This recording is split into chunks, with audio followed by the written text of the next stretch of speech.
Hi everyone, Akash Verma this side and welcome to pharma minds platform.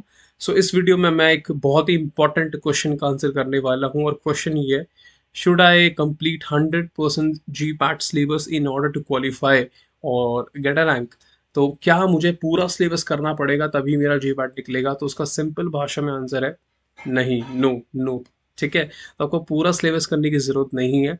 Basically ये जो answer है इस चीज़ का कि मुझे कितना सिलेबस कवर करना चाहिए, ये डिपेंड करता है कि आपकी कैटेगरी कौन सी है और दूसरा कि आप कितने क्वेश्चंस गलत करते हो। ठीक है, अब जो S C S T category है तो वहाँ पर आप दो सब्जेक्ट्स भी करके जा सकते हो, फार्माकोलॉजी कर लिया और फार्मास्यूटिक्स कर लिया और थोड़ा फार्माकोग्नोसी पढ़ लिया। फिर अगर आप ओ बी सी और ई डब्ल्यू एस की बात करते हो तो वहाँ पे एक सब्जेक्ट आपको ज़्यादा पढ़ना पड़ेगा। एक सब्जेक्ट से मैं बात कर रहा हूँ कैटेगरी की। जैसे कि कैटेगरी पांच होती हैं, pharmacology, pharmaceutics, pharmaceutical chemistry, pharmacognosy, others.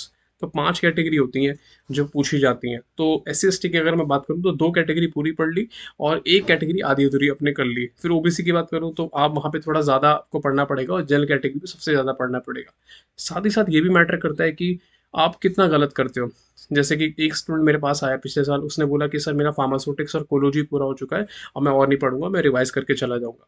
ठीक है, उसका क्वालिफाई नहीं हो पाया था क्योंकि ऐसा नहीं है कि आप फार्माकोलॉजी पूरी पढ़ लो, फार्मास्यूटिक्स पूरी पढ़ लो, उसके बाद आपके सारे क्वेश्चन सही हो जाएंगे। हो सकता है कुछ डिफिकल्ट क्वेश्चन आ जाए। तो हमेशा ना थोड़ा सर प्लस में पढ़ना चाहिए। ठीक है, मतलब कि आपने एम बनाया कि मैं फार्मास्यूटिक्स पढ़ूंगा, फार्माकोलॉजी पढ़ूंगा, लेकिन साथ ही साथ आपने थोड़ी बहुत फार्माकोग्नोसी ही पढ़ ली, क्योंकि अगर वहां पे कुछ क्वेश्चन गलत हुआ तो फार्माकोग्नोसी ने कवर अप कर लिया। ठीक है, तो 100% सिलेबस नहीं करना चाहिए। अगर मैं एस्टिमेट फिगर आपको दूं तो 60 से 65% सिलेबस कर लिया तो अच्छी खासी रैंक आ जाएगी। 50% सिलेबस पे आप आराम से क्वालिफाई हो जाओगे। 60 से 70% कर लिया तो रैंक अच्छी आ जाएगी, और एक्स्ट्रा एफर्ट थोड़ा और लगा दिया तो फिर तो टॉप 10 के अंडर आ जाओगे। ठीक है, तो आज के बाद ये डाउट मन में नहीं आना चाहिए कि मुझे पूरा सिलेबस करना है तभी मैं क्वालिफाई होऊंगा, क्योंकि जो टॉपर होता है ना वो भी 500 में से 500 नहीं लाता, वो भी 300 350 लाता है, मतलब वो भी 200 मार्क्स गलत करता है या छोड़ के आता है।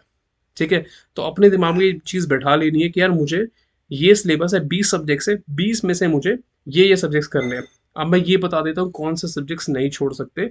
फार्माकोलॉजी नहीं छोड़ सकते, फार्मास्यूटिक्स नहीं छोड़ सकते, फार्मास्यूटिकल एनालिसिस नहीं छोड़ सकते आप, और उसके अलावा ऑर्गेनिक केमिस्ट्री नहीं छोड़ सकते, इंडस्ट्रियल फार्मेसी नहीं छोड़ सकते। तो ये 5 सब्जेक्ट है जो बिल्कुल छोड़ नहीं सकते, ये कंपलसरी है।